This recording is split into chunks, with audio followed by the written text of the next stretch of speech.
എന്ന് പറയുന്നത് അവന്റെ മനസ്സിനാണ്. Real transformation takes place in his mind. അവന്റെ ചിന്തയ്ക്കാണ്, His thoughts, അവന്റെ കാഴ്ചപ്പാടിനാണ്, his views, അവന്റെ വിലയിരുത്തലുകൾക്കാണ്, his importance, അവന്റെ ചിന്താ മണ്ഡലത്തിനാണ്, all his mindset and all his goals. ഒരു മനുഷ്യൻ എന്ത് ചിന്തിക്കുന്നോ അതാണ് അവൻ. Whatever a person thinks, he is that man. അങ്ങനെയാണെങ്കിൽ അവന്റെ ചിന്താ മണ്ഡലത്തിന് മുഴുവനും കൂടെ മാറ്റം വരുന്നതാണ് ഇവിടെ ഉദ്ദേശിച്ച മാറ്റം. The meaning of this transformation in depth is the complete change of his mindset that is explained over here. കാഴ്ചപ്പാടിന് മൊത്തത്തിൽ മാറ്റം വരുന്നതാണ് ഈ മാറ്റം. His vision goes and undergoes a big transformation. നിലപാടുകൾക്ക് മാറ്റം വരുന്നതാണ് ഈ മാറ്റം. അവന്റെ വിലയിരുത്തലുകൾക്ക് മാറ്റം വരുന്നതാണ് ഈ മാറ്റം.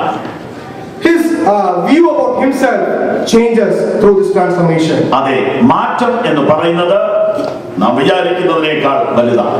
Change or transformation is more than what we have or understood in the past. എന്തൊക്കെയാണ് മാറ്റമെന്ന് ഞാൻ ഇന്ന് രാത്രി നിങ്ങളെ കാണിക്കാൻ ആഗ്രഹിക്കുന്നു. What are those changes and transformations is what I would like to point out. ഒന്നാമത്തെ മാറ്റം ഒന്നാമത്തെ വാക്യത്തിൽ തന്നെയുണ്ട്. The first change is there in the first verse itself. വീണ്ടും ആ വാക്യം 5:1 ഉറക്ക വായിച്ചാട്ടെ. Let us read 1 John 5 verse 1 again. യേശുവിനെ ക്രിസ്തുവെന്ന് വിശ്വസിക്കുന്നവൻ എല്ലാം ദൈവത്തിൽ നിന്ന് ജനിച്ചിരിക്കുന്നു.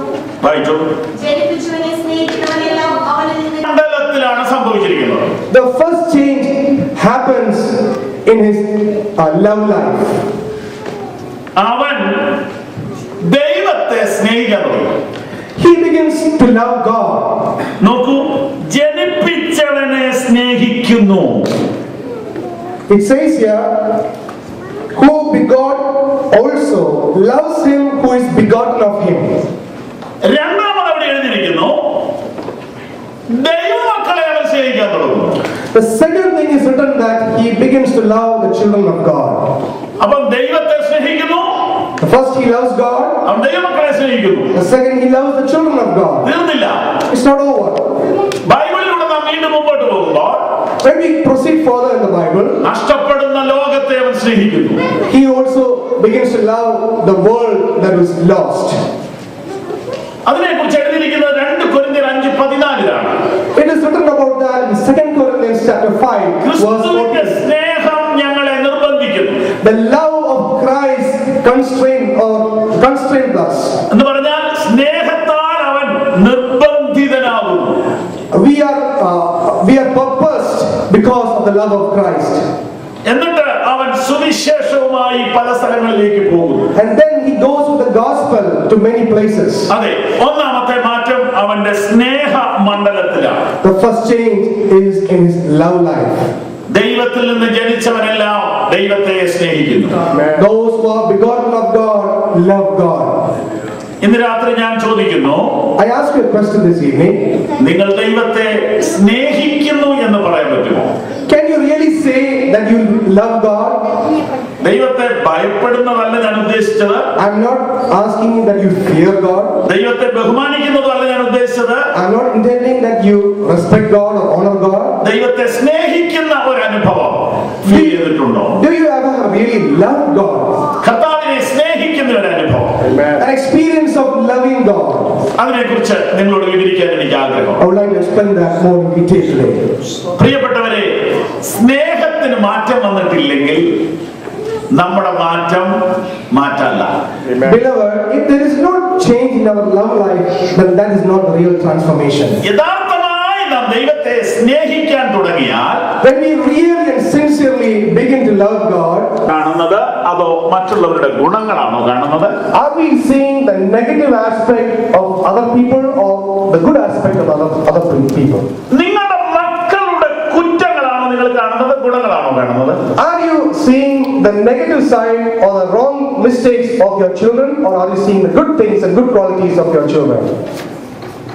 അതേസമയത്ത് മറ്റു കുട്ടികളുടെ ഗുണങ്ങളാണോ കുറ്റങ്ങളാണോ നിങ്ങൾ ആദ്യം കാണുന്നത്?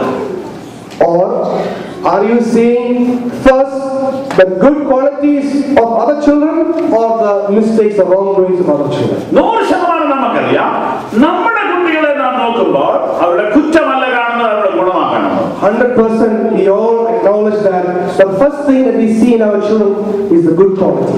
മറ്റു കുട്ടികളിലേക്ക് നോക്കുമ്പോൾ അവരുടെ മിസ്റ്റേക്ക് ആദ്യം കാണും. When we look at other children who are not ours, we see their mistakes and wrongdoings at first sight. ഇത് കണ്ണിന്റെ പ്രശ്നമല്ല, It is not a problem of the eye. കണ്ണാടിയുടെ പ്രശ്നവുമല്ല, It is not a problem with your spectacles. ഹൃദയത്തിന്റെ പ്രശ്നമാണ്. It's a problem with your heart. നിങ്ങൾ സ്നേഹിക്കുന്ന ആ കുഞ്ഞിന്റെ മിസ്റ്റേക്ക് നിങ്ങൾക്ക് കാണാൻ പറ്റില്ല. The child whom you love, you will never be able to see the mistake or wrongdoing of that child. അതിനേക്കാൾ വലുതായിട്ട് ആ കുഞ്ഞിന്റെ ഗുണങ്ങൾ നിങ്ങളുടെ മുമ്പിലേക്ക് ഓടി വരും. More than that and bigger, you will see the good qualities of your child. എന്റെ പരിചയത്തിലുള്ള ഒരു ഫാമിലിയിൽ 2 കുഞ്ഞുങ്ങളുണ്ട്. അതിൽ മൂത്ത കുട്ടി വളരെ സൈലന്റ് ആണ്, ഡിസിപ്ലിൻഡ് ആണ്. എന്നാൽ രണ്ടാമത്തെ കുട്ടി മഹാഉഴപ്പനാണ്. I know a family who has 2 children. The first child is so silent, but the second one is so naughty.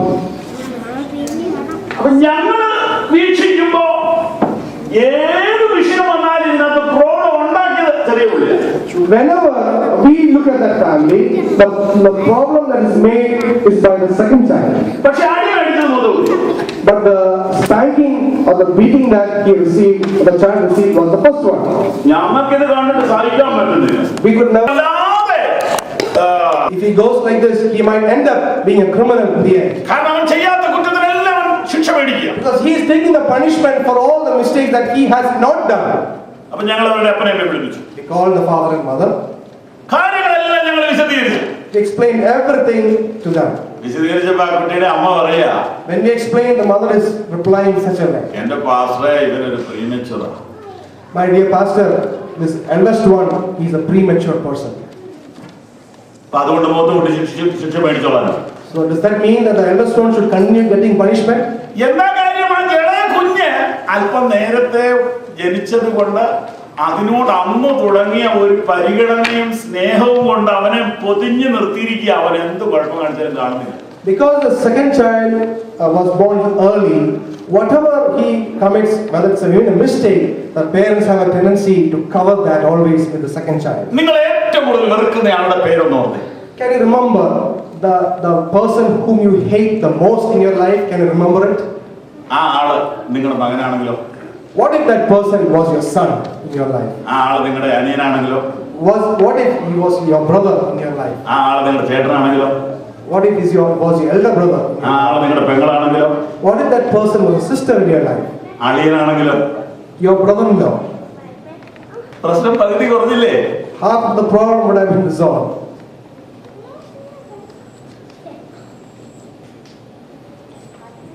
എവിടെയാണ് മാറ്റം? Where is such a transformation?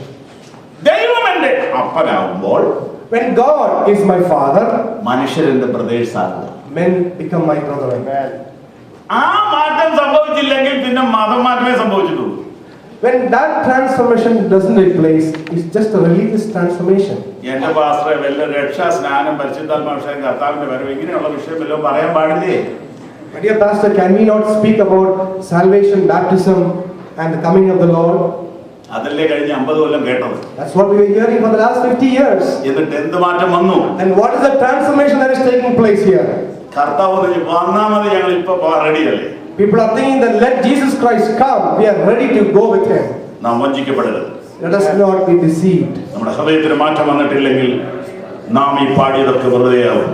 If our heart has not undergone such a transformation, all the songs that we sang over here are going to be useless. ഞാൻ കണ്ട യേശു The Jesus that I saw നമ്മൾ ഉദ്ദേശിക്കുന്ന ആളല്ല. is not the person that we are thinking about. ഞാൻ കണ്ട യേശു വ്യത്യസ്തനാണ്. The Jesus that I saw is totally different. നിങ്ങൾക്കൊരു പക്ഷേ തിയോളജിയുടെ ആഴങ്ങൾ അറിയാമായിരിക്കും. You might be knowing deeper truths about theology. മൂലഭാഷ കൃത്യമായിട്ട് അറിയാമായിരിക്കും. You might be knowing the correct language or the deep message. ഉപദേശത്തിന്റെ നല്ല clarity ഉണ്ടായിരിക്കും. Having a deep clarity about the doctrine from the Word of God. സ്നേഹമില്ലെങ്കിൽ ഏതുമില്ല. If there is no love, there is nothing.